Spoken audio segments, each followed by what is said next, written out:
Good morning, everybody. It is Wednesday, April 29th, and you should be in math. So it's day 3. For our opening, we're going to read our learning target. We're going to be reviewing slides from Monday and Tuesday for our mini lesson. And for our work period, you guys are going to be watching this video, following along with my PowerPoint, and you're going to take a 1-question quiz at the end. So our learning target. I can recognize opposite signs of numbers as indicating locations on opposite sides of 0 on a number line. So for our mini lesson, I want you guys to scroll all the way down to Tuesday and Monday and review the slides. We talked about it, about how in order to change a fraction into a decimal, you simply divide 4 divided by 9, and you got 0.44444. But we said that's too many numbers, so we just put 0.4 with a bar on top. If we had something like this, 1 divided by 12, we knew that 3 kept repeating itself, so our answer was 0.08, and then 3 with a bar on top. When we had 2 over 5, we divided 2 divided by 5, and we got 0.4. There was no 44444. It was just 0.4, so no bar went on top. It was left alone, okay? Let's look today, though, at this PowerPoint. The slides will be, not the right one. The slides will be up today. So let's look at this. What happens if you have a negative, okay? So negative 5 over 12. We want to put this fraction into decimal form. So what I would simply do is do 5 divided by 12, same way as we've done it before. So let's plug that into our calculator. 5 divided by 12. Wow, you get 0.416666666666, okay?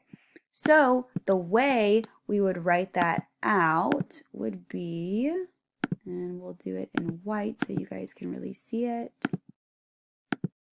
okay? 0 point, let's see what our number was again, 0.41, and we had all of these 6's, right? So we're going to put our bar notation on top. And then, because we have this negative right here, we're going to add a negative right here. That's all we're doing. Same thing as you guys have been doing before. We just make sure if we see a negative number that we add the negative sign on the end, okay? Let's try this one. Negative 7 over 9. So how we would write that would be 7 divided by 9, and let's do it in the calculator real quick.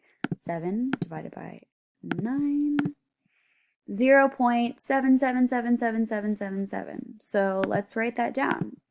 We got for our answer 0.7, but because there's so many 7's behind it, we have to put our bar over it. And then what are we missing? This negative. We've got a negative right here, so we're going to add a negative to our decimal point. If you see a negative in your fraction, you should have a negative in your decimal as well. Move on to the next one. Negative 4 over 5 is our fraction, so we're going to do 4 divided by 5 in our calculator. Calculator is hiding from us. 4 divided by 5 equals 0.8. Now guys, in the calculator, there's not a bunch of 8's back here, so we're not doing a bar, okay? We've got for our answer 0.8, okay? We do not need a bar. There are not repeating numbers. The bar is only if there are repeating numbers.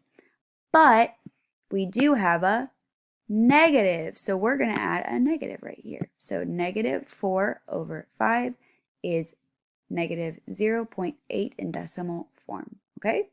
So all you have to remember is that if you see a negative in a fraction, it's going to have a negative in the decimal as well.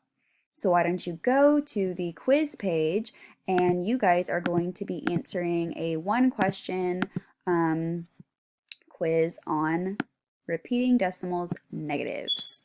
Good luck.